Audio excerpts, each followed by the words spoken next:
Now let's turn to the big story in the UK today, a major U-turn by the government, which will make changes to its planned benefits reforms after a wave of pressure from Labour MPs. The climb down is a blow to Prime Minister Sir Keir Starmer's authority, as more than 120 MPs from his own party publicly criticised the government's plans. Our political correspondent Damien Grammaticus reports. Sir Keir Starmer saluted this week as he visited Royal Marines training in Holland. But it's his own troops among his backbenchers he's struggled to control and who forced him into the most significant retreat of his premiership with this U-turn over key benefit cuts. More than 120 had said publicly they'd block his reforms to disability and sickness benefits. When they say cut back, we say... The original plan was to limit who receives some benefits and cut others to save £5 billion. Now, Liz Kendall, the Work and Pension Secretary, has written to Rebel MPs saying there'll be no change for those currently receiving PIPs, no cuts for those currently receiving Universal Credit's health element. New claimants will face cuts, but support to help people back to work will be increased and disability rights groups will be consulted on the reforms. Ms Kendall said, "We have listened to colleagues who support the principle of reform but are worried about the impact of the pace of change." These are really important changes and shows that how Labour supports the most vulnerable, and also this overall package is about helping people get into work, which is absolutely a core Labour value.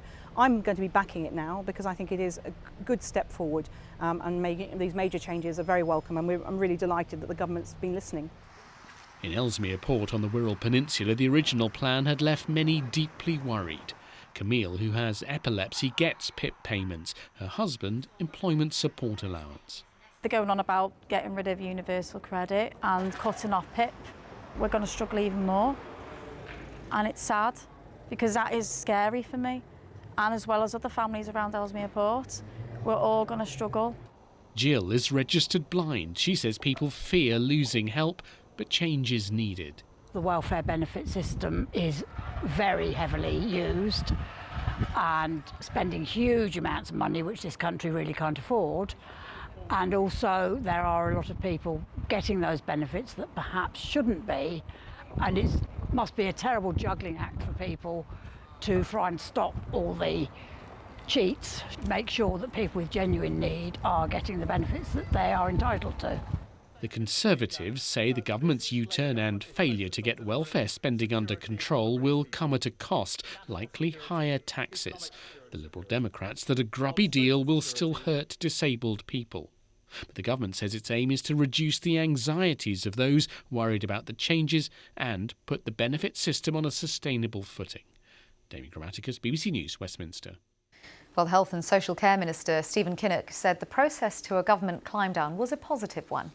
Well, I think it's been a positive and constructive process where my colleagues from the backbenches have engaged with ministers, and we now have a clear agreement that is going to really strike the right balance between ensuring that we protect the most vulnerable in our society, but also reform the fundamentally broken system that we inherited from the Conservatives. We are going to protect people who are now currently on PIP and on the health element of universal credit. And we've also got my colleague Stephen Timms, the Disability Minister, who is going to lead on a review of the system. But what's vital is that it's going to be co-produced with disabled people. Stephen will be working closely with disabled people on the review, and that will set out how we reform the system from November 2026 onwards for people who are signing on to the system after that date.